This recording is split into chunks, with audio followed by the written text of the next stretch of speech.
All seemed to go smoothly with the Tamsi family. Everything was in natural order. But sometimes things go south and may not follow Mother Nature's design. Or does it?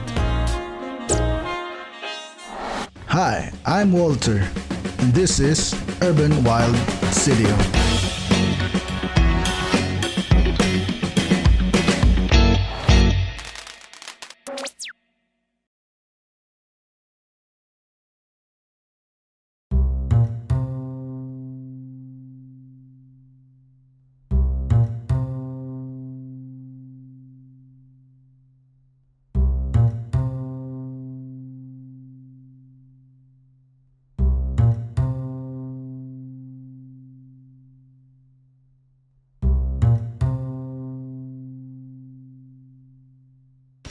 There was a sigh of relief as the nest was in its place again.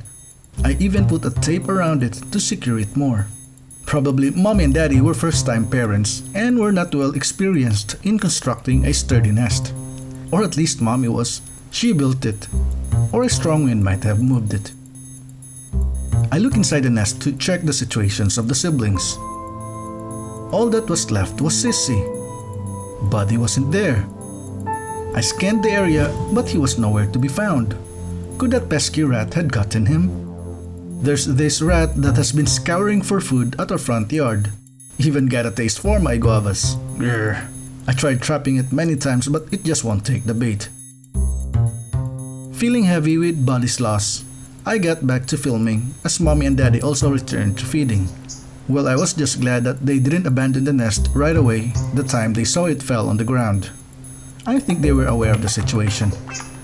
They continued feeding Sissy. Well, all the food was going straight to her now. Mommy and Daddy didn't even bother to look for Buddy. Or did they?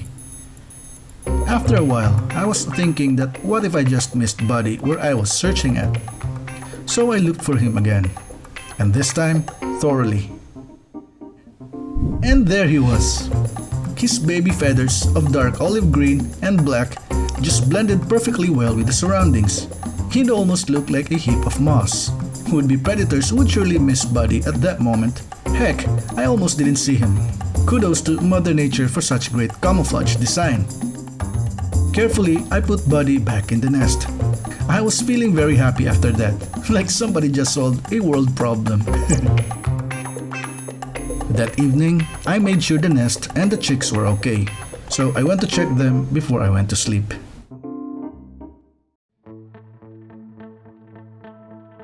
Four days after the nest incident, things were about to shake up.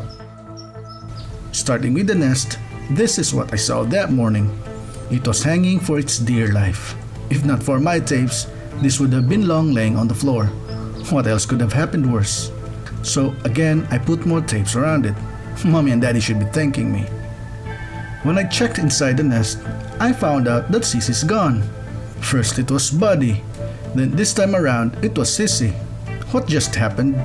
Did she fly away already? Did a predator get her? I started to worry if I could handle well the drama that were unfolding each day. It was just a year ago that I also discovered an olive-backed sunbird's nest along the roadside across our house. It was in the feeding stage already, with the mother only doing the responsibility. I followed its activities for 4 days until I found it ripped open and empty. Culprits maybe were other predatory birds, or stray cats, or the rats, again, or just bad people. I thought I wasn't really lucky with birds' nests after all, especially of olives. All that was left was Buddy. Mommy and Daddy were still here, feeding him. Well, at least he got the attention all to himself now. He had a size to catch on. Or so it seemed. While hearing Buddy's calls asking for more food, I heard another one just nearby. As I followed the sound, there was Sissy, up in the guava tree. She just had her first flight. Out in the open, I also noticed that she had grown so much. It was evident that Sissy would be first to leave the nest because she was the larger one. That evening, I went to check if Sissy returned to the nest, but she did not. There was only Buddy. Well, no worries. His moment would come very soon. The following morning, I woke up early to see if Buddy had already left the nest. Just right below my bedroom's window, I could see that he was still there. But not for long. 2 hours after that, he was out at the nest's entrance trying to feel the moment. He then moved to the wire where the nest was hanging on. Then Daddy approached him as if encouraging him to take his first flight. Not yet.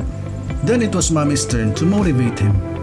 The moment came and off he went, landing under the car's tire.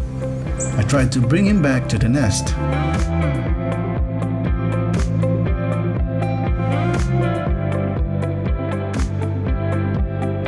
But he won't do it. Buddy flew again and landed a second time under the car.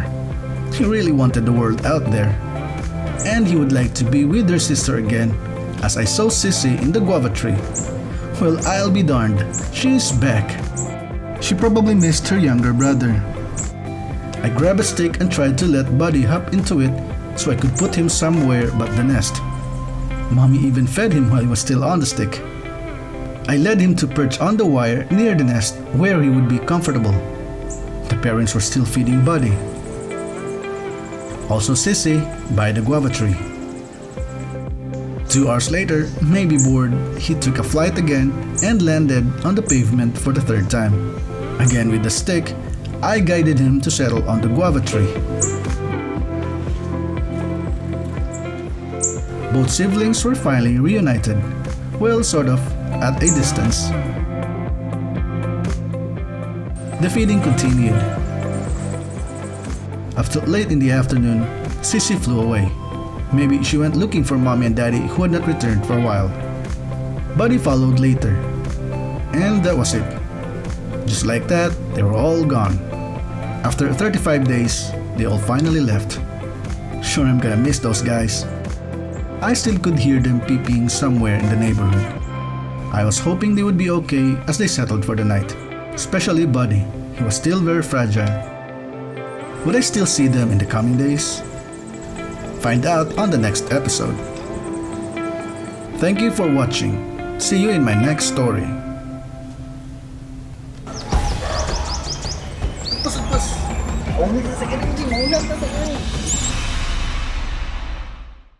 Hi friends! If you like this video, bisag kamay lang kayo. Please don't forget to like, share, follow or subscribe to Urban Wild Studio. Help me promote some of the beautiful and interesting animals of Cagayan de Oro City. Please support local and support a friend. Thank you so much.